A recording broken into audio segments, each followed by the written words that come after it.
The film introduces a man named Jack, a former MMA champion who decided to retire after suffering a serious injury. He now dedicates his life to teaching martial arts at his own dojo, assisted by his cousin, Yenny, who works as his assistant. You know, he is actually in Australia teaching seminars. You responded, didn't you? You refused to see me as a true champion unless I beat him. One day, a woman named Alice arrives, hoping to enroll her son, Nathan, in the junior class. Not only that, Alice is also interested in joining a private training program personally led by Jack. You want to do some martial arts training, huh? Do you do private lessons? Yeah. On the first day of training, a man barges in acting arrogantly. It turns out he's Victor, Alice's ex-husband and Terry's father. He questions why Alice is sweating, and from his tone and manner, Jack immediately senses that the man is verbally abusive. Jack calmly explains that private lessons are indeed offered to parents who enroll their children. Love those backyard workouts.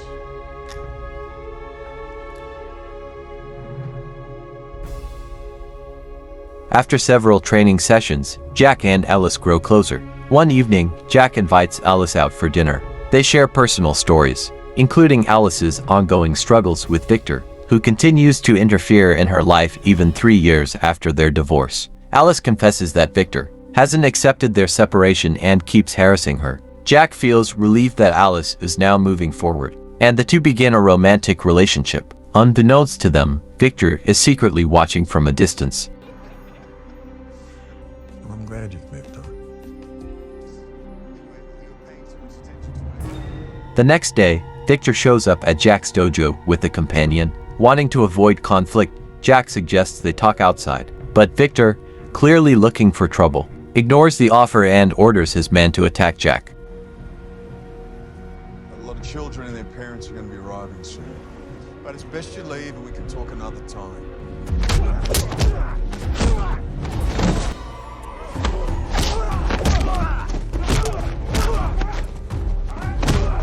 That afternoon, Alice comes to Jack's house to apologize for all the trouble that's happened since they got close. She feels frustrated because despite her efforts to keep her distance, Victor keeps interfering in her life. Jack advises her to report it to the authorities. I just have to be really careful when it comes to Victor. I'm so sorry. Coincidentally, Jack reconnects with an old friend who now works as a police officer. He asks for help looking into Victor's background. A few days later, two men who seem highly trained join Jack's martial arts class. During a sparring session, one of them deliberately throws a hard punch. Jack realizes these two aren't ordinary students. One of them, a bald man, mocks Jack's training style and compares it to the military techniques he claims to know. As it turns out, they were sent by Victor to stir up trouble. When Jack tells them to leave, one of them attacks him. As the fight escalates, Yenny informs Jack that the police are on their way. The men quickly flee the scene. Have you ever wondered how your training will measure up? I think it's time you both left. Not embarrassed at all.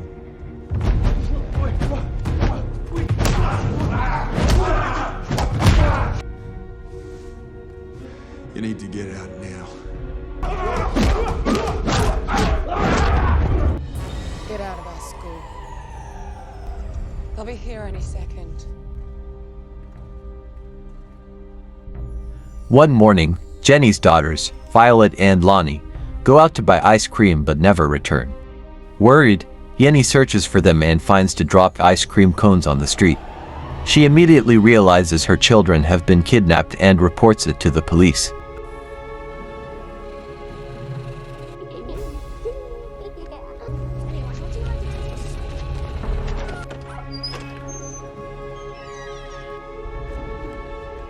No.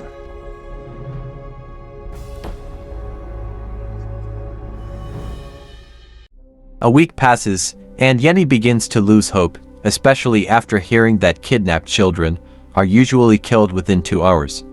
She also can't contact her husband, who is away undergoing intense military training. Devastated, Yenny locks herself in the bathroom and attempts to end her life by overdosing on sedatives. Concerned about Yenny, Jack asks Alice to check on her.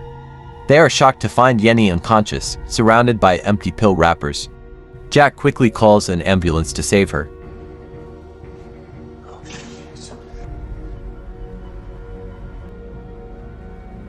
Call an ambulance.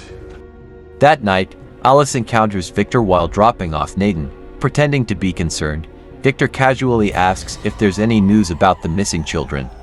Unaware of his involvement, Alice tells him that the police haven't found any clues yet. Well, that's our boy. I think the police have it under control. Being a concerned parent, that's all. 2 weeks later, Jack's police friend informs him that there has been no significant progress. He explains that the chances of finding kidnapped victims decrease drastically over time.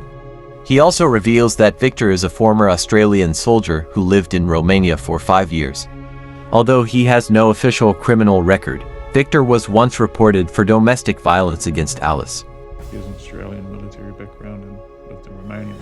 She was just trying to make the pain stop. Yeah, it's been over 2 weeks now. We are then shown the tragic condition of the kidnapped children. They are locked up in a cage and treated cruelly, like animals. The kidnappers don't hesitate to use violence. One afternoon, Alice was waiting for Victor to drop off Nathan for his custody turn, but he didn't show up and couldn't be reached. Alice informed Jack that she would be late for training because she had to pick up Nathan herself from Victor's house. When she arrived, the front door was locked, so she entered through the garage and went around the back of the house. There, she found one of Victor's men, and shockingly, also discovered the missing children. It became clear that Victor was the mastermind behind the kidnapping. Seeing the 6 children, Alice panicked and tried to call the police, but her phone had no signal and the battery was nearly dead. Before it completely shut off, she managed to send Jack a message with the location. Moments later, Alice was struck from behind and lost consciousness.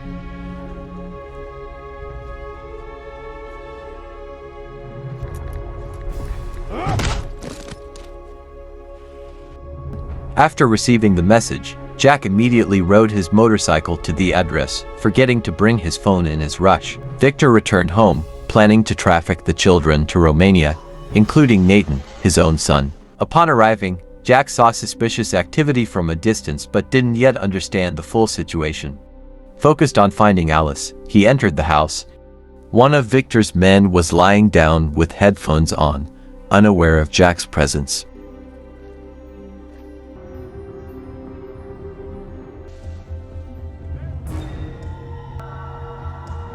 Jack called out for Alice. Violet, who recognized Jack's voice, started banging on the walls of the cage to get his attention. Jack rushed toward the sound and was stunned to find Alice and the children imprisoned. He broke the locks to free them.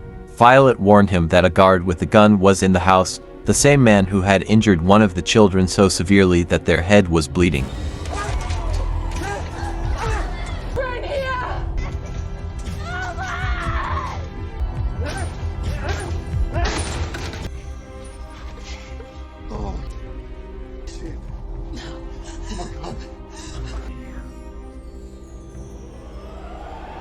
They escaped quietly, taking a car that luckily still had the keys inside. When the guard realized the children had escaped, he tried to pursue them, but Jack managed to get them to the police station safely to report Victor. Victor soon found out about the escape and called the phone left inside the car Jack was driving. He offered a deal. He would return Nathan and Jack's two nieces if the other 4 children were given back. Alice refused and said they were nearly at the police station. In response, Victor did something horrific. He cut off Nathan's finger and threatened to send pieces of his body every day if they went through with the report. Keep driving past that police station. Victor, please. Don't do anything. Okay. Victor, okay. Just... But if I see a single cop or anyone... There's no people, there's... Alright, I'll be there in an hour. Heartbroken, Jack reluctantly agreed to the deal and told Victor to first bring Nathan to his dojo. Once they arrived, the child Jack had been carrying was already dead due to a severe head injury. This deeply affected Jack, fueling his resolve for revenge.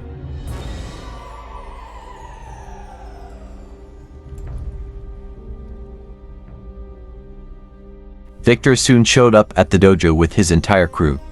He again demanded the exchange, but Jack insisted Nathan be returned first. Enraged, Victor ordered his men to attack, leaving only one man, named Martin, behind as backup.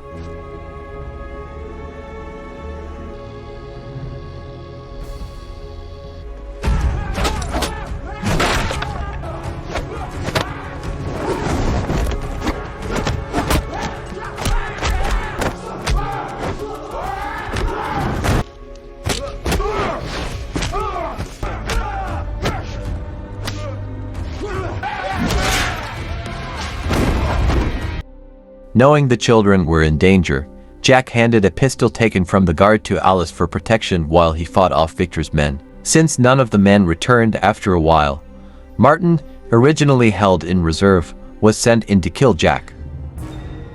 I have never held a gun before. Anyone but me comes through that door. You point and shoot. You stay put.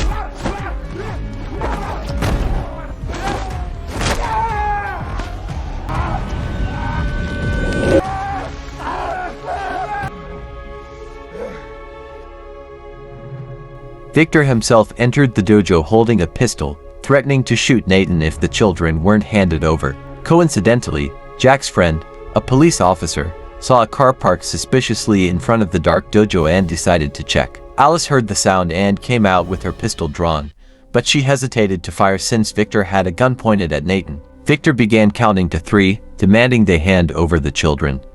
Desperate, Alice stepped closer and was immediately shot. Jack was also shot while trying to intervene. Despite his injuries, Jack inched closer and managed to disarm Victor using his martial arts skills, then pointed the gun at Victor's head, ready to end it all. You remember that? Yeah. No!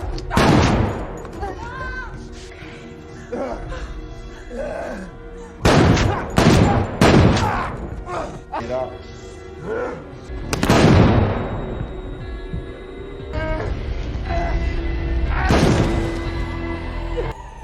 Seeing Jack wounded and lying on the ground, Alice screamed for help, hoping someone outside would come. Jack's police friend heard the screams and rushed inside. Help! 3 weeks later, a celebration was held to welcome Jack back from the hospital. The parents of the rescued children gathered and expressed their deep gratitude for Jack's bravery and sacrifice.